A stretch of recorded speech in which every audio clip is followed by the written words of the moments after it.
Welcome back to Having a Gas, the podcast that talks to the great and the good of the creative industries. And today, I'm having a gas with John Paterno, a superb mix engineer and the first one that I've had the pleasure of working with. And so it's good to be speaking on these terms, John. But first of all, thanks for the help you gave us. It's my pleasure. It was great to get hooked up. Our friend Andrew Sheps introduced us. Absolutely, he did. And it's a real... There was a real quality difference working for the first time with someone who is, of course, also a Grammy winner as well. So how long did that take you to get on the trophy cabinet? I got it in 2004, and I got it in the most interesting way.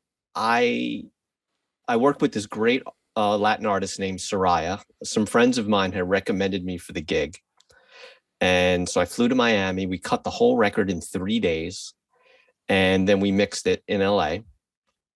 And come Grammy time of 2004, she was nominated for Best Singer-Songwriter Album of the Year. She won. And then somebody pointed out later, hey, that's an album award, so all the production people should get it as well. Yeah. So September of 2004, this box showed up with the Grammy. Oh, right. So it just came as a sort of like a stork dropped it off in the night. Exactly. Yeah, it was perfect. So no stress of wondering if I'm going to win it or not, or competition or any of that stuff, which is never why I got into any of this anyway. Yeah. So it just showed up at just the funniest time in my life. And so it was perfect. Yeah. Did you said that's not why you got into it, and why did you get into this business, John? Because I get the impression that a lot of people who end up becoming mix engineers, most of the ones I've spoken to, they come in around the back because they started off being musicians. Well, I did. I played guitar since I was a little kid, mm-hmm. And coming out of high school, I was really interested in electronics and music, both. So I started going to school to be an electrical engineer. My dad didn't really want me to be a musician. He had made that kind of clear early on. Yeah. So without giving away your age, what kind of year are we talking there? We're talking the mid 1980s. Right. Okay. Yeah. So 85, 84, 85 in there. So I spent a few years at community college trying to get my just trying to figure out what I was doing. I got a job at a music store. I was doing electronic repairs in the store. So I was always interested in the technology and the music aspect at the same time. And then I read about this program at the University of Miami, which was a music engineering program. And it was a major in music with a minor in electrical engineering. And I was one credit away from the electrical engineering part of it. But I also had to get into the music school. Yeah. And I was the definition of how do you get a guitar player to turn down? You give them a chart. Yeah. So I somehow, I don't know how to this day, I got through the audition to get into music school and made it through the first semester. And once I got through that, then I was on my way. But I've always been fascinated with recorded music. The first music I ever remember hearing is the Beatles and the count off of I Saw Her Standing There. Yeah. That alone, the fact that you could always put that on and have that same intensity, the same energy, and that same excitement, I think I've always been hooked. So yes, that's my roundabout way into it.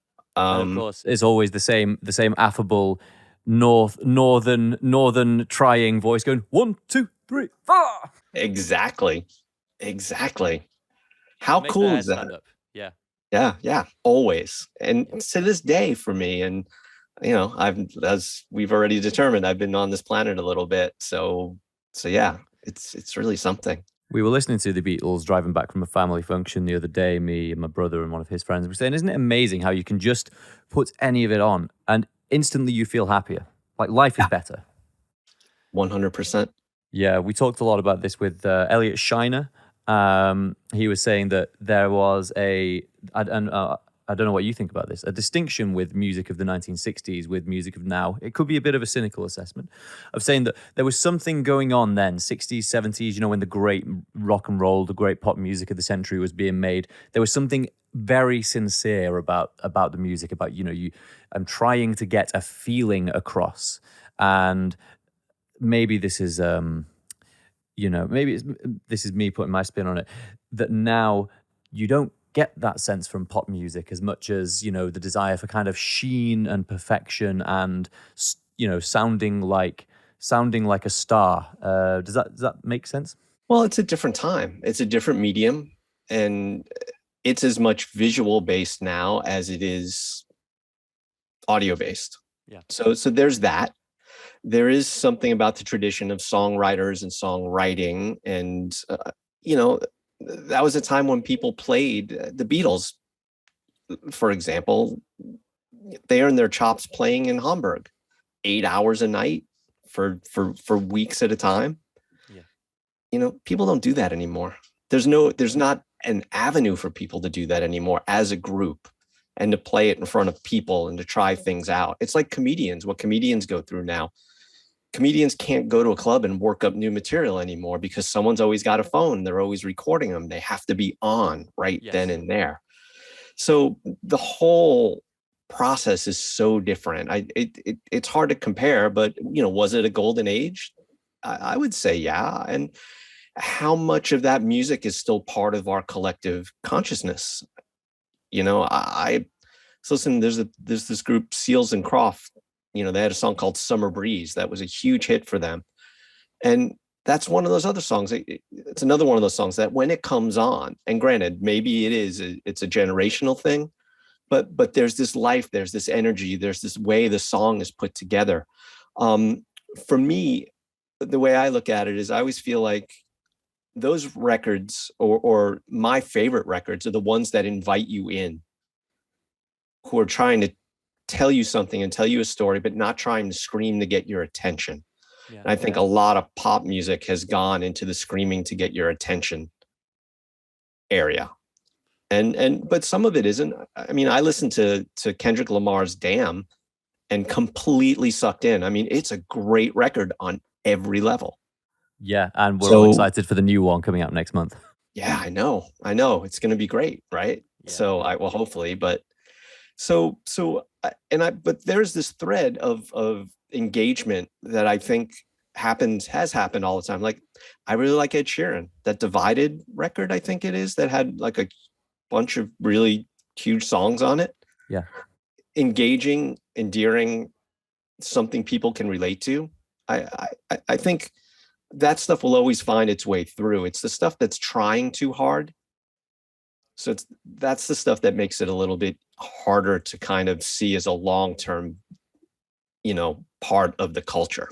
Yeah, that's really stuck out the other day. I was at a cocktail bar and there was a guitarist playing an acoustic set. And it was pretty much what you could call the acoustic guitarist set list, the singing guitarist. So you've got some Jason Derulo, you've got some Marvin Gaye, you've got some Bee Gees. But we noticed that there was basically nothing from the last decade.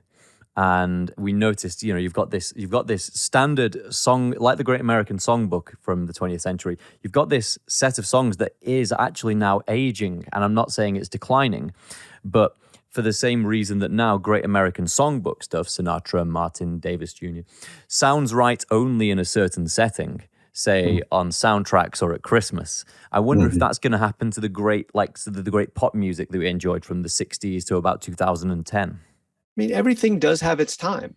And I think that that's a natural progression. The fact that the Beatles have endured as long as they have is pretty much a miracle. I don't know that young people in their teens and 20s are getting turned on to that, though, at this point. I don't know. I don't really have a lot of interactions at this point with that age group. But I mean, I could see it happening on one level just because of the what you're saying, driving in the car and just having a visceral reaction to something. Yeah. And, and that's a combination of the songs. It's a combination of the performance, combined, which is the other big thing. I think people really relate to performances at the end of the day.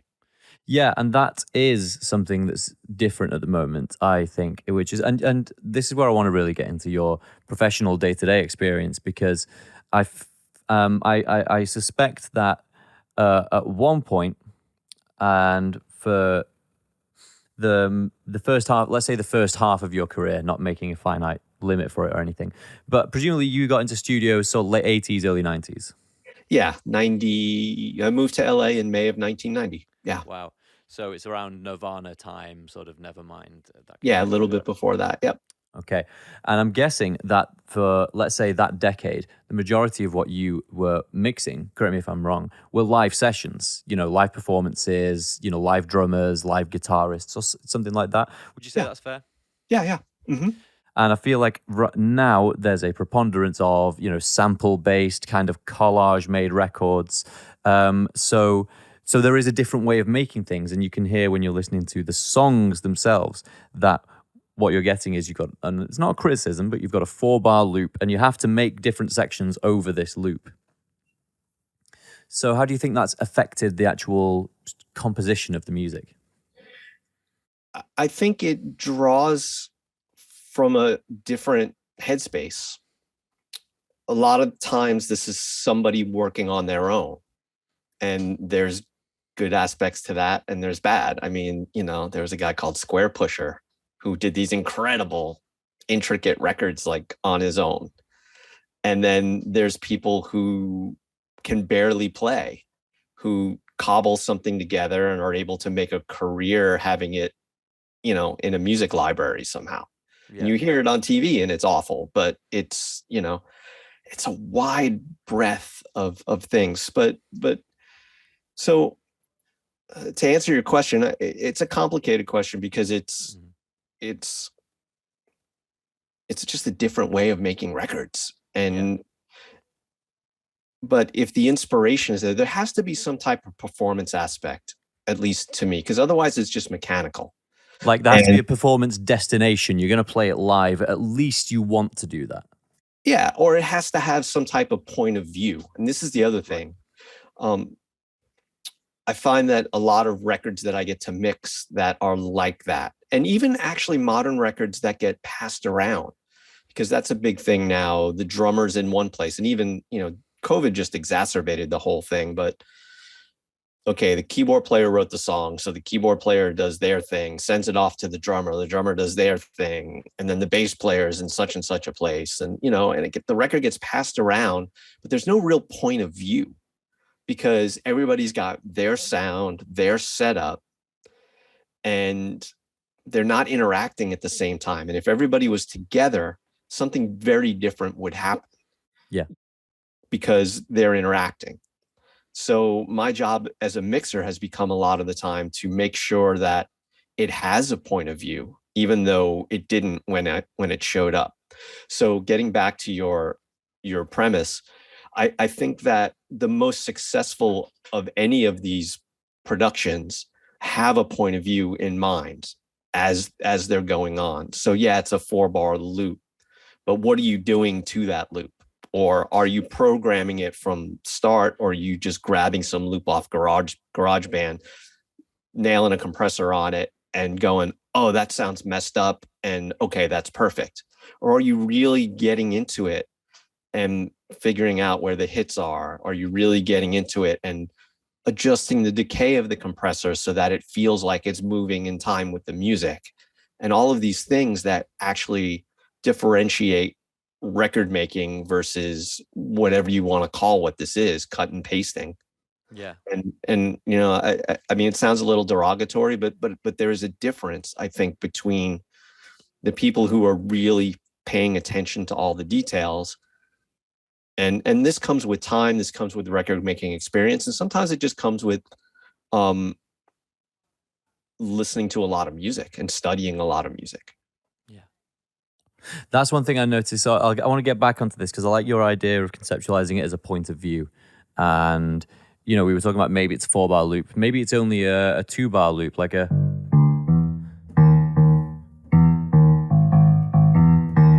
And that's all of, Humble by Kendrick, isn't it? Musically, that's all that goes on. But there's no question, there's no doubt that is a sincere performance with a message from an artist who has something to say. So it can only be a small loop. But I mean, that's what hip hop has going for it, because it was born out of those constraints, right? It's like, we've got this to play with. Say something over it that will make it mean something. Exactly. Yeah, and it's a bit more, I think you might have used the word earlier, collage. There's a bit more collage aspect of it that when done right can be great. Yeah. And so, and you mentioned something that I suspected that this is where you were going, which is to say that we started with them, so let's continue with the Beatles as an example. When they're working out a song, and you've seen this in the Get Back documentary, now we have the real evidence of that, and obviously we want to dig that open in a second. But you can see them saying, here's basically how I think it goes, some chords, some words. And then they're all chipping in going, well, it could go here afterwards. Have you thought about doing this? And then suddenly they're in this collaborative process where they're making it together and it sounds like them. Now, and not all George and Martin and Glyn have to do, it's not like all they have to do is record it. They have to have their genius as well, which they do. But now you, as mix engineer, have a challenge of making it sound as if that process has happened when it's been made remotely. Someone over here, someone over there, send it to a vocalist. Now you have to make it feel like it's all come from the same session. Exactly. And that's the modern challenge of making, of mixing. Yeah. So yeah, but it depends. So those kinds of pass around records, yes, that's it. I just did a couple of records with a band called Government Mule, and it was a true kind of proper band. So that threw it more into the older way of doing it, or I don't want to say old, but it's just it's the player way, let's call it that way, the group way. Yeah. And so that was a lot of that energy and that thing that I hadn't been around in a long time. So it was really fun because I didn't think I would be able to get to make that kind of record ever again. I'm going to bring up here the project that you worked on with us, because I want to illustrate something about the about what you had done with what sounds like the dynamic compression and things like that, in order to make it sound like it's dancing, right? It needs to feel like it's got some groove that maybe us as producers weren't able to put that in. Yeah, so we've got that. First of all, I wanted to bring everyone's attention to that. That, by the way, just sounds, that's the hugest tam-tam and drum hit I've ever heard. I'm going to hear it again. So first of all, when we got the mix back and we were like, how has he done that? He just made it sound like it was recorded in a concert hall. And you didn't presumably just put a concert hall reverb on it. But, yeah. Well, yeah. I'd have to look exactly to see what I did, but it's funny, talking about this brings me back to this famous Motorhead saying, everything louder than everything else. Right. And my job as the mixer in getting those tracks from you and putting it up is figuring out what needs to be accented, what are the big dynamic moments, where is the pulse, how does the song flow. And it was a really cool arrangement, the way everything interacted, the way everything flowed. And I hadn't even looked at the video clip. I was really going by the music. And for the benefit of the audience, should we just hear some of the groove that you gave to it here? Sure. So we've got some guitar, but then it's really where the drums come in.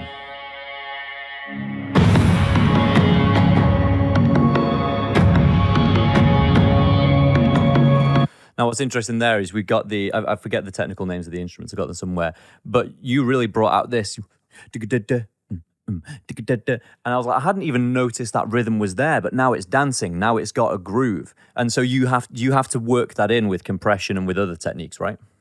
Well, it's funny.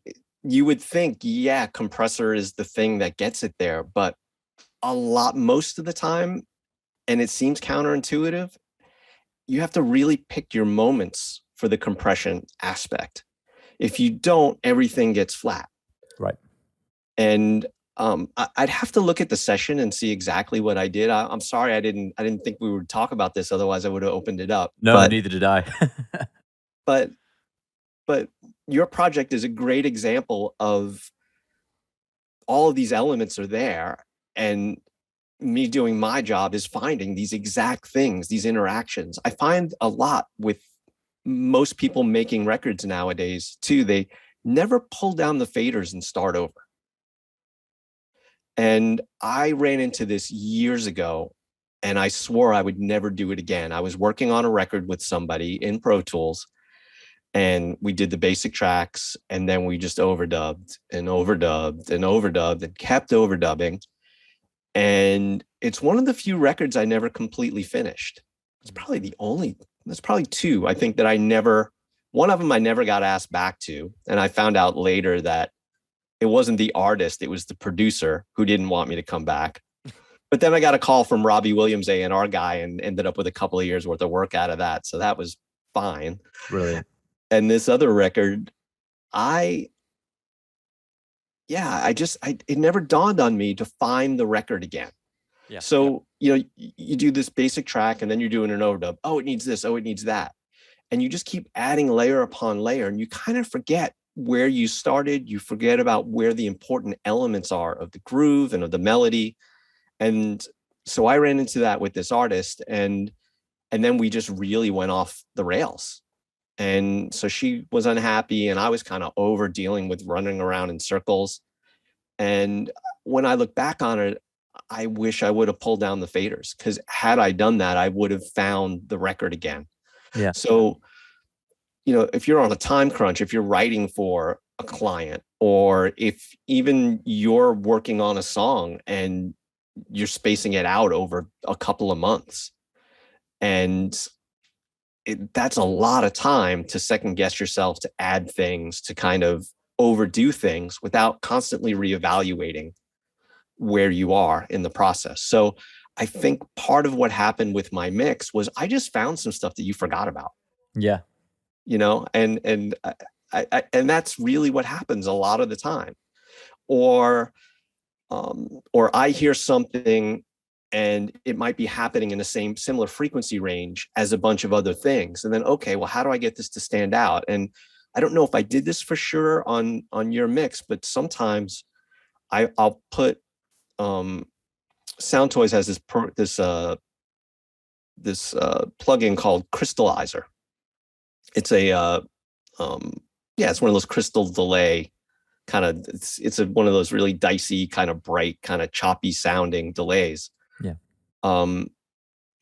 So I have this preset that I developed that puts it up an octave. Whatever goes into it goes up an octave. And I use it on strings a lot, and horns. So if they're not voiced in a way that they're really going to stand out, I'll just blend a little bit of this in, and suddenly it just opens it up. And suddenly you hear the strings more, but you don't have to turn them up. It just adds this extra little bit. It's probably distorting. It is messing with the tone a little bit. But if there's just a little bit in there, it just gives you this hint. It's almost like that sound when you rub your fingers together next to your ears. It just adds that little bit of presence. Bit of airiness, yeah. Yeah. And so, again, discovering these things really makes that work. And then to go back to the Beatle thing again, one of my theories about why those records work is because the takes we hear are the ones where they just figured it out. Yeah. They were under such time constraint. They got in the studio. Okay, here's my song. Okay, everybody learned it. Let's play it down. And they play it down. And, oh, was that good? Everybody good? Yeah, great. Done. Yeah. Let's sing it. And yeah. Well, that's interesting, isn't it? Because of the concept that goes around about creativity being facilitated by no limits. And in many cases, the opposite is true. The creativity truly is facilitated by having a tight box to work in. Yeah. Absolutely. That's always my favorite part. That to me is where I feel most creative, is when when the clock's running. So I noticed that when going back to the project you worked on with us, the turnaround was just immense. It was really, really quick. And so is that part of it? Do you give yourself like, okay, let's get this done as fast as I can? No. And it's funny. Speed is something that I have this teaching thing that I do called mix therapy, that I do one-on-one mixing lessons with people, basically. And it's really a therapy session. I sit there and ask why a bunch. What are you thinking? Why are you doing this? Do you hear why when you do this happens, kind of a thing? Yeah. And everybody always wants to mix faster. And that's not it for me. For me, it's being able, it's a focus thing. I like to be focused on what I'm doing.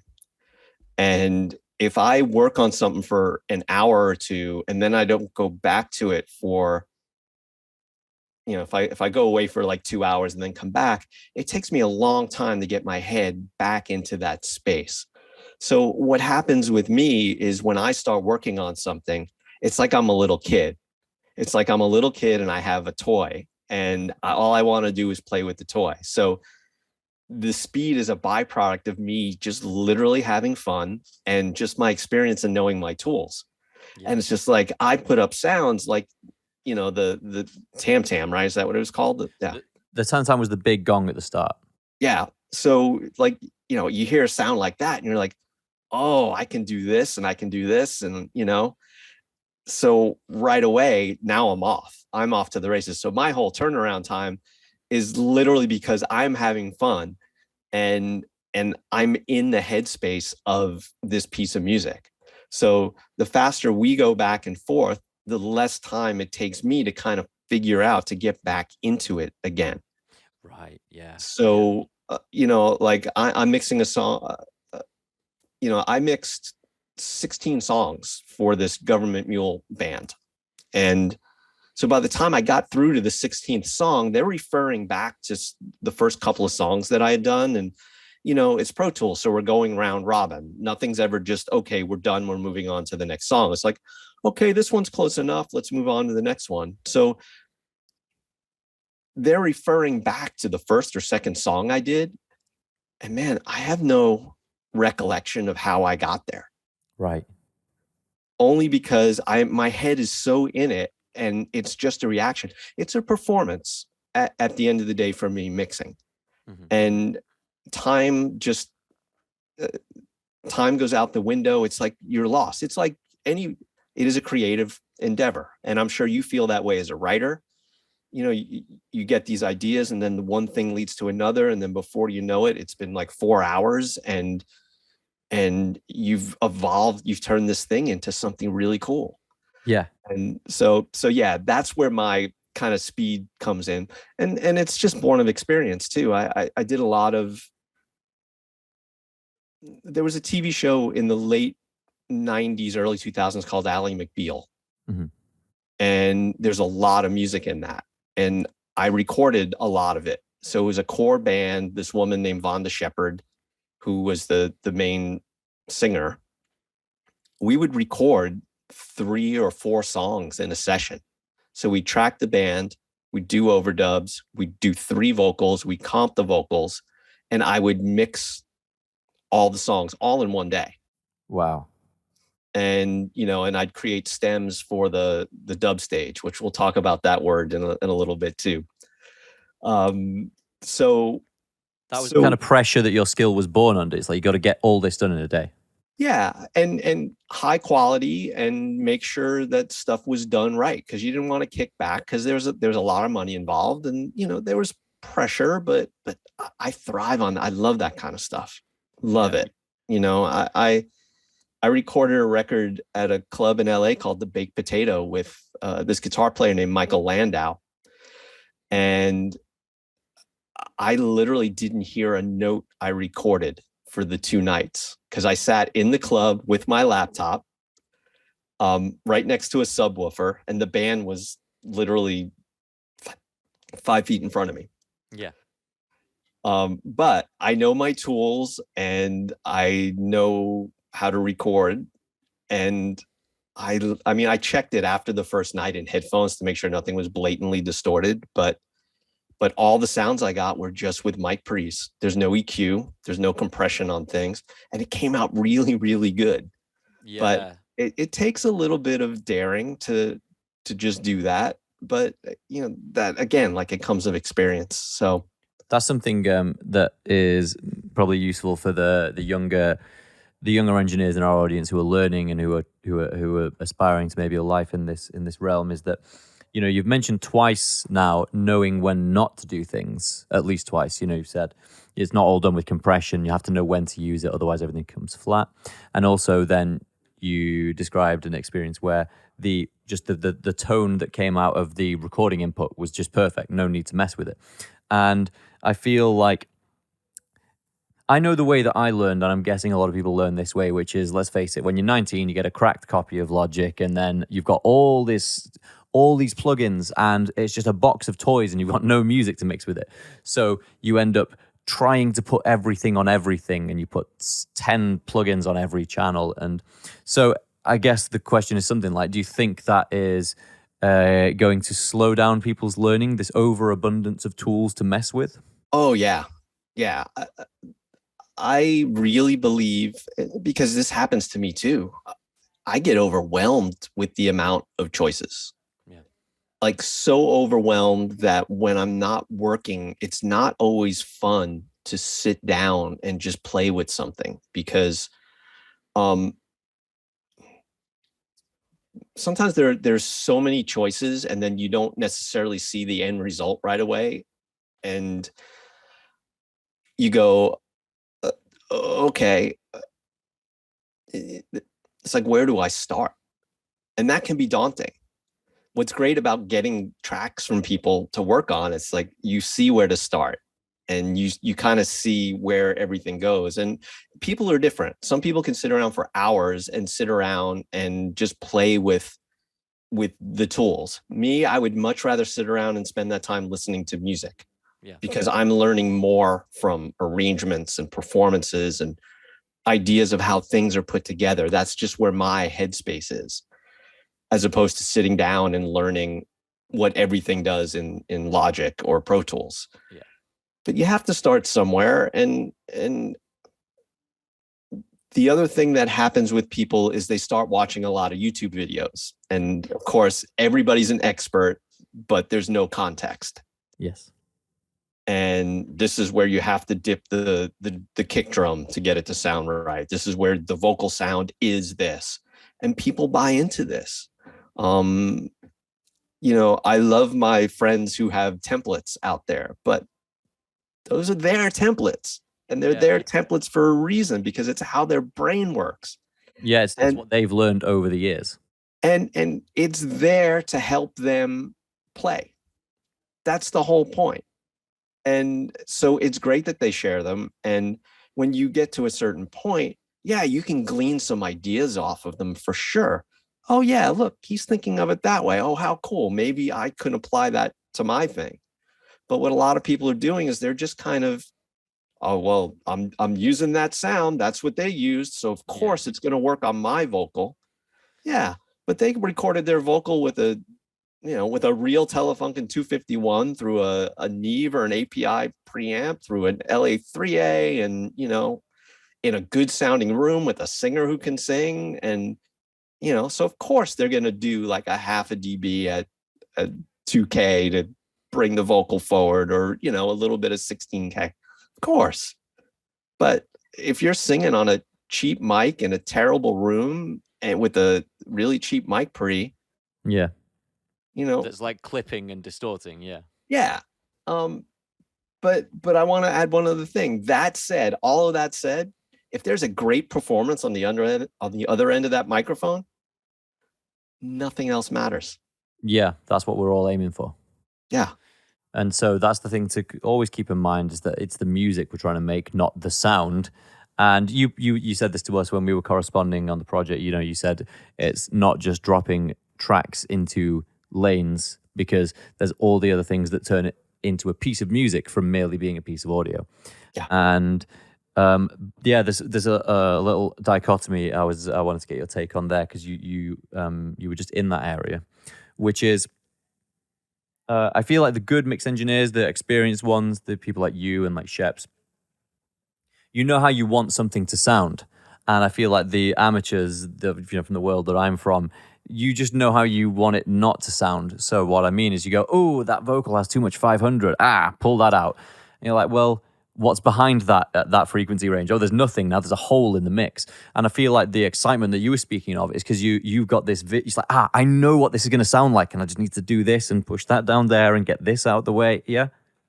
There is a bit of that, definitely. And it is that discovery process of putting it together. That's the excitement factor for me. And a lot of people also, there's this thing, well, I'm going to take out this frequency from here because I think it's going to obscure this thing over here. There's a whole generation of people who sidechain the bass off the kick drum, when if the damn bass part was done in a way that made sense with the bass pattern to begin with, you wouldn't be sidechaining anything. You wouldn't need to. Yeah. Because the arrangement is together. And that's another little area that as a mixer, sometimes I have, I got to think about. This stuff is not working together. So drums, perfect example. You get a drummer who's not very good, and you're trying to get the record to groove. How do you do that? And, the bass part might be good. But if you put a slap delay on the drums, if you put either a slap delay, or if you put a time delay, say it's an eighth note delay against the groove, and you either nudge it a little slower or a little faster, depending on how it's feeling, you blend it in a little bit, and suddenly the drums are rolling and it feels like it's got something going on. And then as soon as you mute that delay, suddenly you go, oh, your shoulders just fall, right? It's not as exciting anymore. So I think people get caught up in the interaction of things, and they're trying to carve out this. There's a phrase of some company that at one point was high pass everything. Yeah. Like the worst idea ever. Yeah. Find the things that are causing a problem, deal with them, and then see where you are. Because a lot of times if you deal with those things, suddenly it all does come together. And that's something I find a lot too. And a lot of people do this. It's like, well, I took out the blah-de-blah because it was getting in the way of the other thing. Yeah, but don't you hear how the other thing, there's a big hump at this frequency, like right above that. And if you took that out, then suddenly it would all work together. And I think these are the things people miss. And I think you learn by doing, but you also learn by studying records. You have to be listening to music. Yeah. And trying to derive from what you're listening to what makes it great, and how you could achieve the same thing. Again, keeping in mind the technological context. We've been talking a lot about the Beatles. The concept of side chaining the kick into the bass to get those frequencies out of the way, that was not on the table then, and yet it still sounds great. So you have to keep in mind that just because there is a widespread solution doesn't mean it's actually making everything better. Exactly. And I get, we live in the information age, and if I want somebody's opinion on any topic, I'm sure I can find a dozen YouTube videos. Yeah, this is the way to do it. This is the way to do it. But, again, it's like without context, everybody can be an expert until there's context. And then that is what separates the people who really understand it versus the ones who are just kind of fluffing through it. Was there a time when you were still, you what was your development like? Was there a time when you would still be given a session to mix, or you were still learning how to mix, and you would meet that frustration that a lot of us get, where it's like, the sound sucks, but I don't know immediately what it will do that will make it better? Oh man, that still happens all the time. Right. Okay. This is my mix process. This is great. I can't mix a salad. This is great. How is anybody ever going to hire me again? This is great. Oh man, I don't know. And then so, okay, it's done. Right. That's it. And so we all go through that. I think most of us do that. Let's put it that way. Yeah. And I think you also get to a point where you realize if you can take your ego out of it and allow the music to kind of tell you what it wants. I know this is getting a little off, but the record will tell you what it wants you to do, or at least that's the way I look at it. And if you let it, then everything kind of works out. Like your piece, everything was there that needed to be said. It was just a matter of making it speak the way it it wanted to be heard. That's the way I look at it. And so I think it takes just some time and some confidence, right? There's a fear factor, and there's a cautiousness that we all start off with. We're afraid that it's going to sound bad. And once you lose that fear, then it becomes, like I said, playtime. Yeah. And it's something I encourage people to do a lot. When you open up an aux send, say you're hooking up a reverb and you engage your aux, I default my auxes to 0, not to all the way off, because I want, when I hit play, that first sound to be a blast of whatever it is, because it's going to challenge me to say right away, is that cool? Is it not cool? Right. Instead of creeping otherwise, towards it, I'm going to start and I'm going to creep it up and go, oh, I can hear it. That must be okay.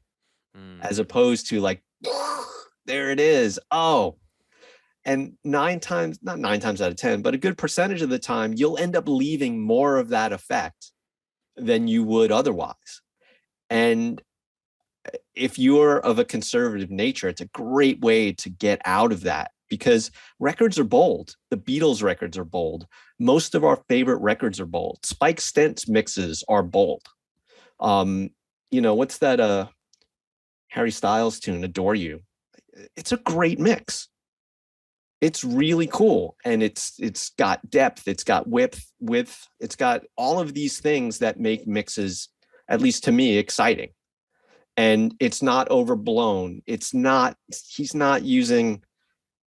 sound like he's using stereo wideners or any of these tricks to kind of make, because I hear stereo widening and I hear phasing, and it sounds terrible to me. And there are a couple of mixers out there who use it on every mix. And I sit there and I get 30 seconds in, and it's not, Spotify's bad enough to try to listen to music on because it's so phasey. Mm-hmm. But then you listen off Tidal, or you listen off something that has a really good codec. And even then, man, it's just like, I can't listen to this. And that sucks. And talking about records that, longevity and all these other things, I mean, I can't imagine I'm the only one that has a visceral reaction. I think I'm a little more sensitive to phase than most people, but so there's that camp. And then there's, like I said, the Spike Stent, that particular record, I think it's great. I think arrangement wise, and, the subs that come out of it in a spot, and then the width, the depth, everything I love in a mix, and I want to hit play again. And at the end of the day, that's really all we need to strive for. And you were saying there before, if someone's trying to achieve, like you said, a wider mix, you would discourage them from going to something like, I don't know, the Waves S1 stereo widener, which is just a knob with a graphic on it that goes, bleh, because all that's going to be doing is some kind of, behind the scenes processing of, offsetting 2 mono signals and just like phasing one slightly out. Yeah, so it hollows out the center, and you can do this stuff mixing. Chad Blake gets more width and more low end than anybody on the planet. And at least the time I spent with him, which was a lot of those seminal records that he's really famous for, no stereo wideners. I mean, it's mixing. And people don't want to put the time in. It's like they're trying to be fast. They're trying to just get it done. And so I think that what people really need to do is just slow down a little bit and just evaluate as you go. Yeah. Bob Ludwig had a quote about the best records are the ones where people made the best compromises based on the situation. And I always took that as a really cool way to look at it. It's a series of choices you make. And as you make these choices, that's what forms your record and forms how it gets from point A to point B. Yeah. Because if Andrew mixed the same piece I mixed for you, it's going to be different. There's going to be elements that are the same, but he's going to hear things that he's going to gravitate toward that maybe I wouldn't, and vice versa, and that's what's cool. that's what that's the personality aspect of it. There's Sorry, I'm starting to ramble here. no, it's good. It's good. This is what we need to hear because you know stuff and I don't. That's why I do this series. So, something that, and case in point, we being me and the other people in this studio, we read something that Waves published earlier I don't know when it was. It was about how to mix with depth without using delays and reverbs. And again, I thought that was kind of a bold thing for Waves to be publishing because they're a plugin distributor and they weren't saying use our plugins. They were saying none of that. And so we only just got familiar with the concept of let's say, like the vanishing point. The idea being, you have left and right, that makes things sound close, but the further away you go, I'm not saying it's a rule, but it's wiser to keep it closer to the center. Does that scan with you, or does that seem like a simplification? Again, like context is huge. I think so. It's saying without using delays or reverbs. Yeah, just to create depth without going for the easy tricks to make it sound like it's in a big room. Well, I think you have to think about what are the things that make things sound more present and closer to you. And usually that's treble or presence area and low end. Yeah. And so I think if you want those sounds to sound more forward, I think those are the ones that need the presence in the low end. If you want something to sound a little farther back in the speaker, it's got to be duller. There's got to be a little less low end. And I think if even with that concept, you can maybe layer things a little bit just by that. So I don't know about toward the center. I think you can make something sound big in the center and small on the sides. Yeah. By what I just said, I think you can literally, don't magnify the things that you want to feel like they're a little bit farther back. I did this thing recently called Unboxing Classics, and I basically listened live to, or I was videoed live as I was going through the multi-tracks of Marvin Gaye's Let's Get It On. Oh, wow. And it was fascinating. It was so cool. But what I didn't realize is how many tracks that are on there that you barely hear on the record. Like I had to go back and listen to the record. There's the famous wah-wah guitar part, but there's a whole other guitar part that happens. And it's so low in the mix, you barely hear it. There's a piano part on there that you barely hear. And so, here's the thing, like somebody made choices. Somebody decided, oh, that guitar part is not something that I want to feature. So what is it? It's dark and it's dull and it's down in the mix. So I think that there are a lot of ways to do that. You have to decide what's important to your mix, and that's what you highlight. That's a normal. Sorry, I'm keep running on the idea sentence. No, go ahead. Go ahead. Would you say that's another area where there is a that we were talking about creativity being born of limitation, and that's something that needs to be emphasized in making records, that there's a limitation of what you can have sounding close to you. It's like, there's only a limited amount of space there. You can't have everything sounding like it's right next to you. Maybe again, that's an oversimplification, because I spoke to Yoad Nevo, who was saying about all hip hop being in mono, it's to make everything sound close and loud. But regardless, it's like that, that's something that looked to me earlier this year like that's a choice you have to make. You've only got so much space in terms of sheer sound pressure to have stuff up close and present. But you can say that same thing about Beatles records. Yeah. I mean, Sgt. Pepper in mono, all those Beatles records, right? Were all done in mono. And you hear every part that they intended you to hear. And so that actually, that's a really great, I mean, it's a good way to look at it. And I can see that with hip hop records, where the cool thing about a lot of hip hop records too is that there's not a lot going on. Mm-hmm. It's about the performance and about the groove. And there's not 50 tracks of background vocals. There's not 12 guitar parts that you're trying to sync in and make them all happen. It's about the performance, it's about the message, and it's about moving your feet. And granted, that may be a gross simplification, and I'm sorry to anybody out there who thinks otherwise.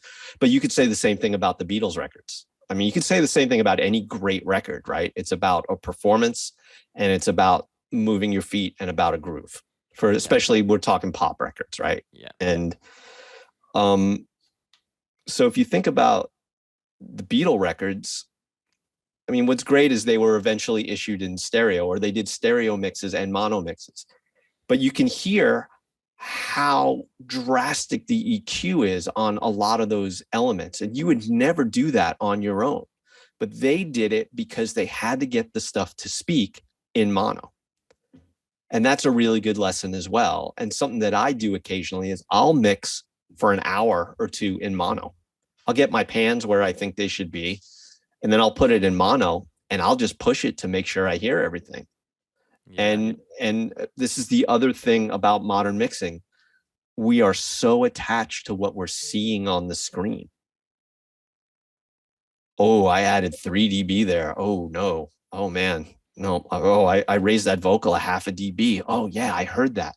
If you close your eyes and make those things, you're going to add 9 dB. You're going to raise that vocal a dB and a half, because now you're listening and you're not being suckered into the screen. And that's another huge thing I think people run into. Do you think that's something that is better learned by mixing on console to use your ears? Yes, 100%. You have metering, and that's fine. But the idea of being able to use your ears and trust your ears, the most important thing anybody can do, as far as I'm concerned, if they want to be a good mixer, is to have a good listening environment, or have a set of speakers or headphones that make sense to them. And I don't mean make sense to what it is you're working on. I mean make sense when you listen to music that you think sounds good out in the real world, that you have a set of speakers or a set of headphones that sounds good to you in that way, because that's your translation point, your speakers. That's how you get from you're doing to out in the world. And that's why I can do a mix and send it to you and be confident that it's going to sound the way I intend it to sound.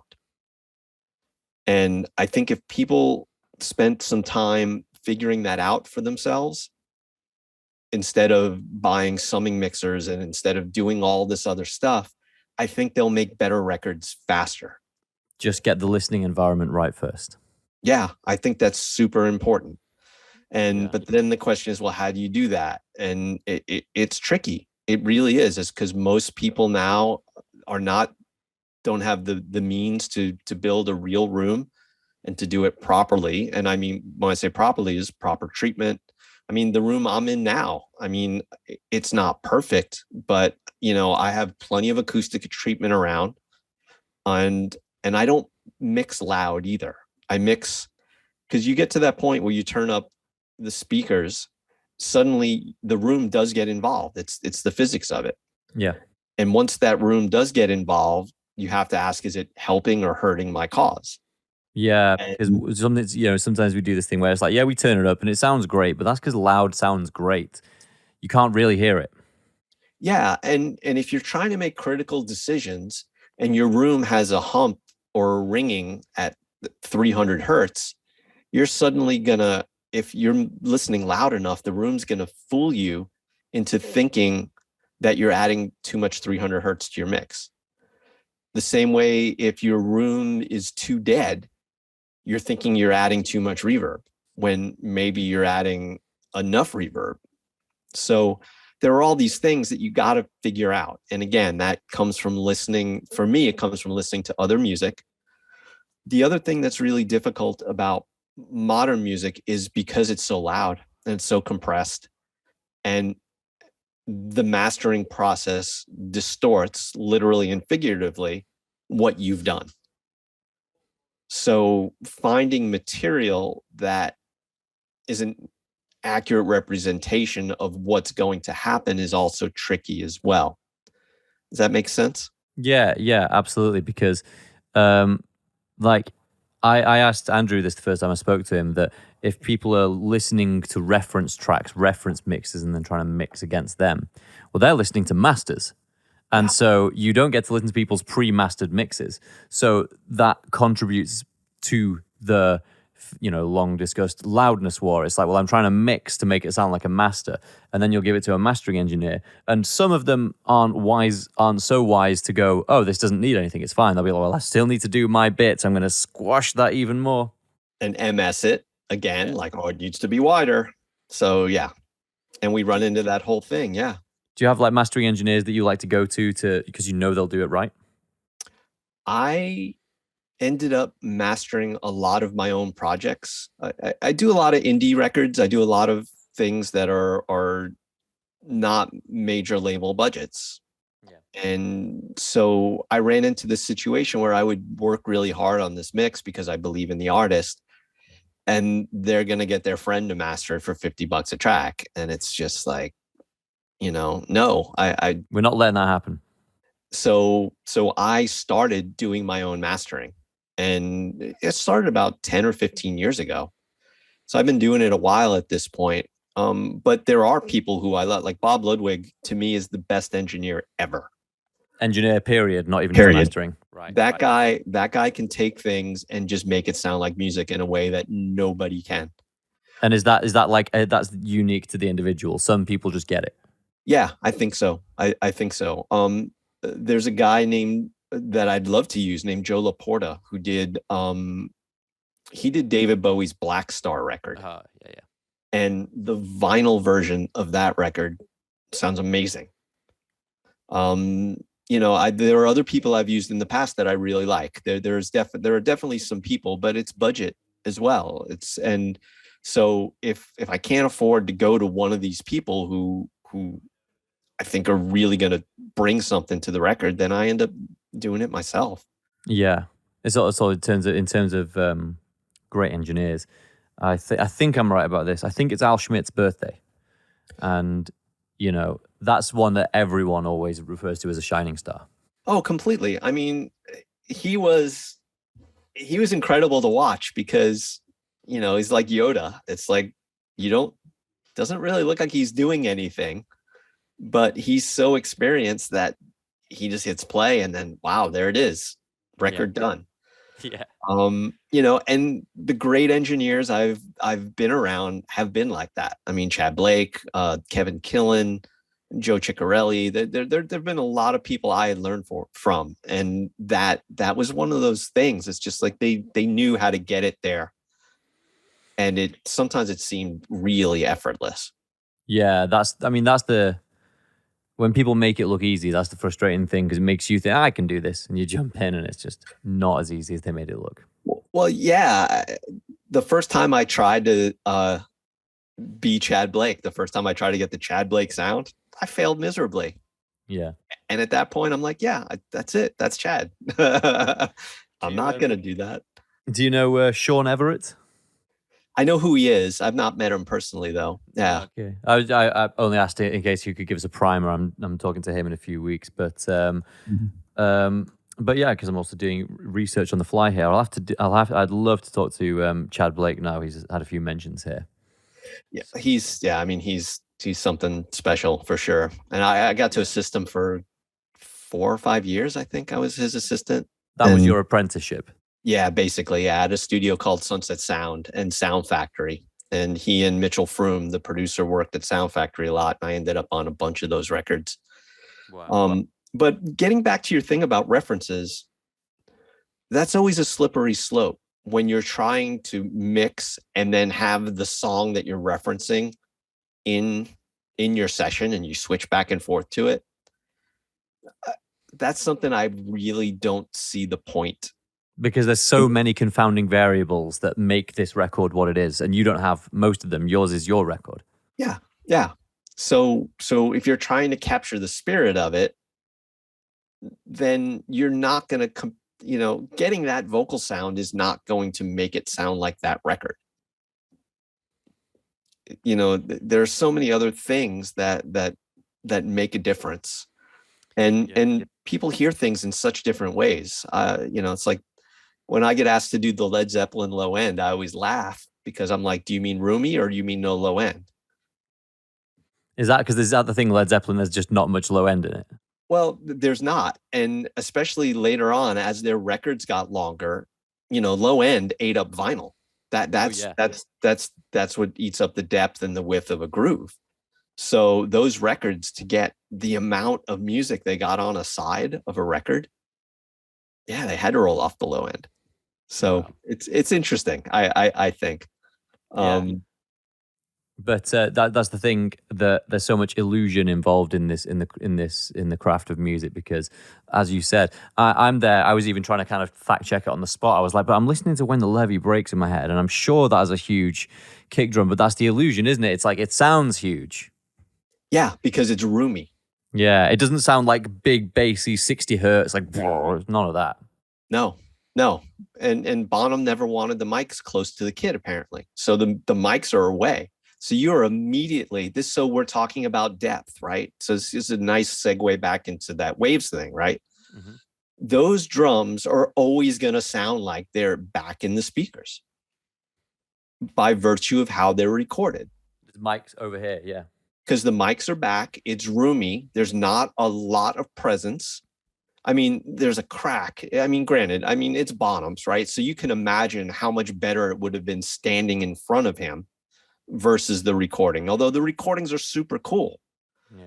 But because they're roomy, the drums are immediately put into a space. And notice my hands are going back into the screen because that's where they end up. So then you put a DI bass, or a bass that's mic'd close, and immediately that bass is going to sit in front of the drums. And when you really study the Zeppelin records, that's pretty much what happens. But there's not necessarily a ton of low end on the bass either. I mean, it doesn't sound thin. And then some of those guitar sounds are really thin. They're really bright and thin. And so the contrast, and that's how, getting this stereo separation and getting depth, you can see how those records are put together. And the reason I'm talking about this so intently is this was a bit of my template for this record I just mixed with Government Mule. I was trying to make it, because of some of the writing and some of the songs, it lent itself to this kind of approach. So I dove in and like, well, what makes a Zeppelin record sound like a Zeppelin record? And I didn't import any of them into my sessions, but I listened, and so it's got a little bit of the spirit. Is it exactly the same thing? No, it's never going to be. But I think there's something about my approach that put it in that spirit. And that's the other great thing, man, listening to records and trying to figure out how they did it. And even if you're completely wrong, at least you're trying something. Yeah. And knowing that as well, like we've been mentioning, it doesn't come from some artifice, some catch-all trick. Like, we're going to print this on tape. It's the sound of tape that makes it sound like that. It's like, no, it's all the knowledge locked together. But also, once you get into it, it's pretty intuitive. It's like, how do you make the drums sound further away? Well, get the mics further away. End of story. Yeah. And get a drummer that can actually play. So start there. You are right to keep bringing it back to that. It's all about music. We can't just obsess about how we make records, because we're trying to make music ultimately. Yeah. And again, though, it does depend on what your medium is. If your medium is players, if your medium is samples, or if it's a combination of the two, and that's where the most interesting stuff lies to me as well, using both. Program bass versus a bass player who can really play against even if it's against the program track, it changes the feel, it changes the life of the record. Yeah.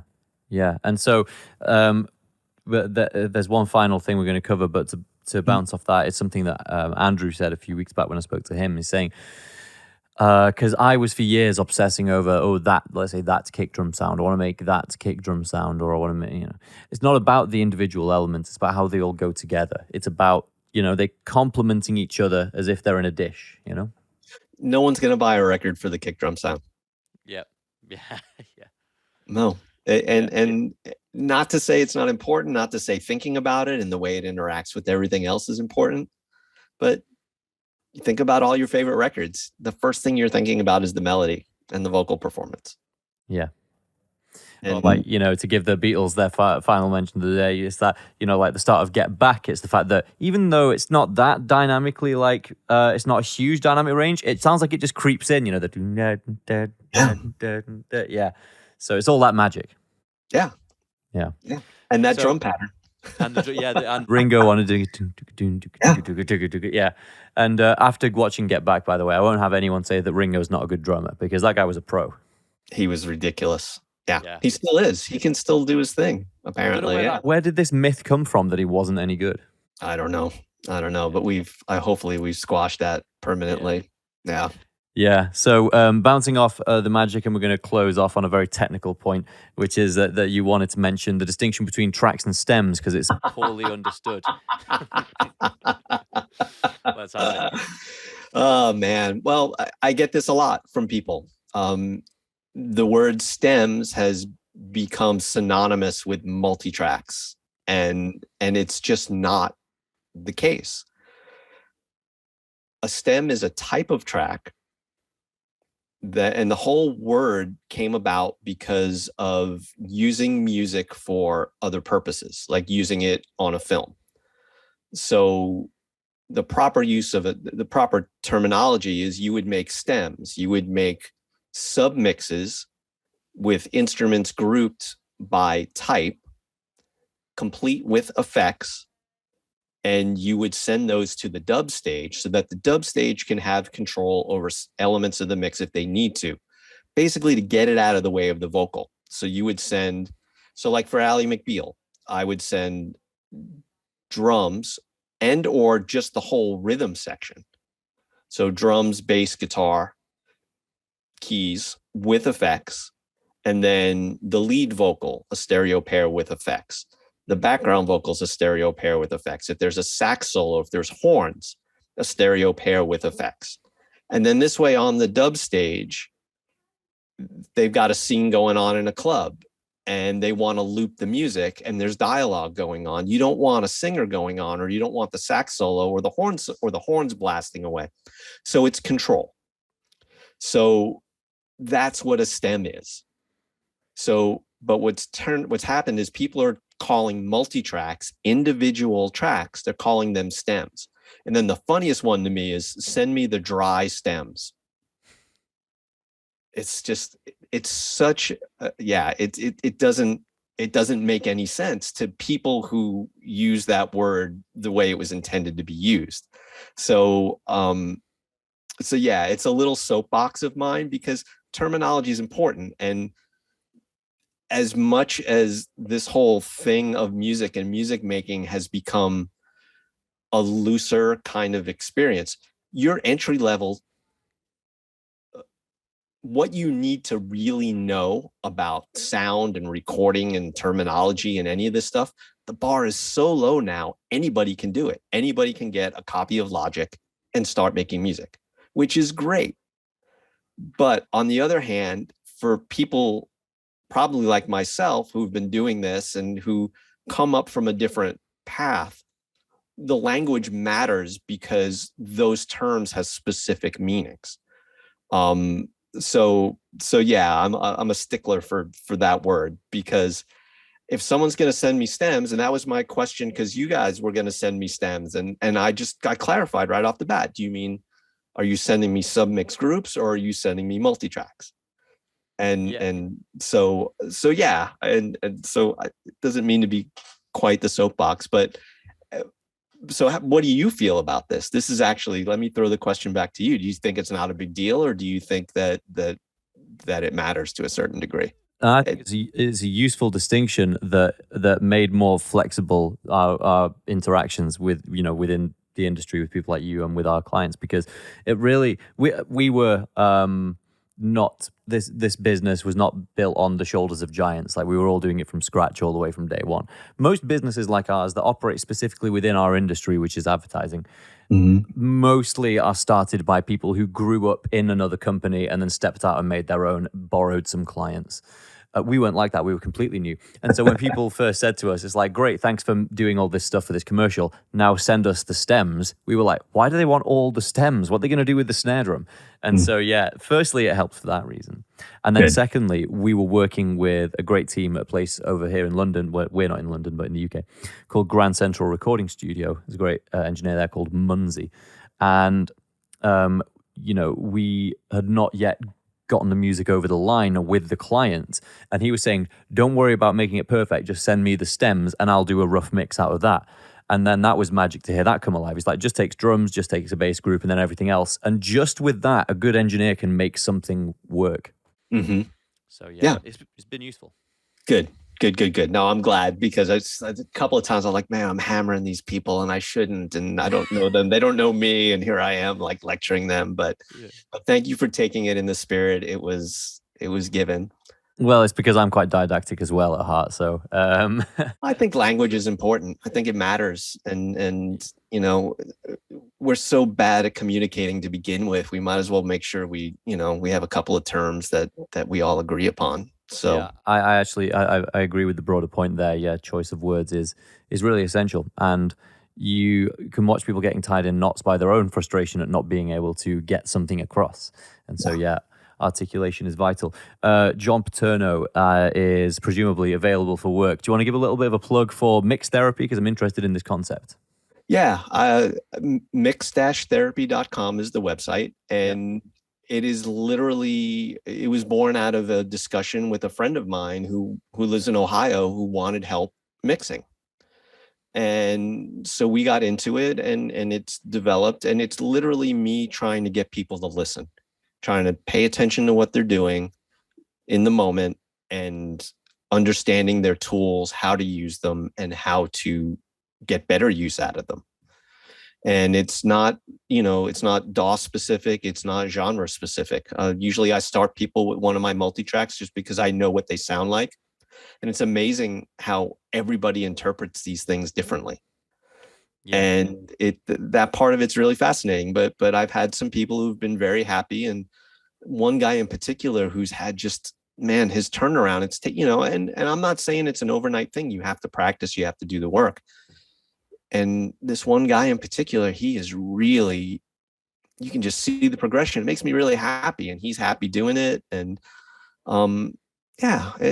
that's pretty much, that's the basic gist of it. And what does the time frame look like? Do you work with people over a number of sessions, or is it 1 hour? How does it work? I do 1.5 hour sessions, because I figure after that your brain just turns off, and I leave it up to the person I'm working with, because whatever their budget is, time frame, and I think of them more as like college level jazz lessons.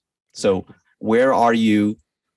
What couple of things can I impart on you that you can kind of develop, and then when you're ready, come on back and we'll talk about some more stuff. So it's not a course structure. It's not, you got to learn this, you got to learn that, or I'm going to talk you through how to use every knob on your DAW. I'm not interested in doing that.